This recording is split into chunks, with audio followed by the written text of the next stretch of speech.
most talk about when it comes to getting the support from your party is about 2/3 of the vote, and Marit Stiles actually just squeaked by that with 68% of the vote herself over the course of the weekend. So that once again has raised some questions. It's certainly not the 57% support that Bonnie Crombie received when she ended up resigning as a result of that. So she ended up with a little more than that, but the question is, why was she only receiving 68% support? Obviously, there was the election earlier this year.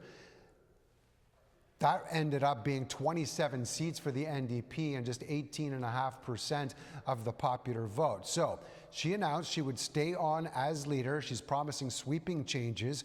She's actually been in the job since being acclaimed for 2.5 years now, doing her best to hold the Ford government to account through controversies like the Greenbelt scandal.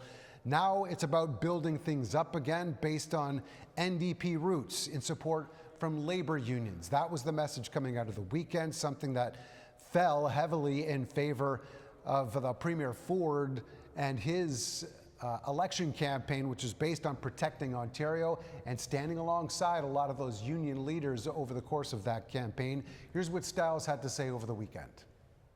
We know we can't run the same campaign and then expect different results.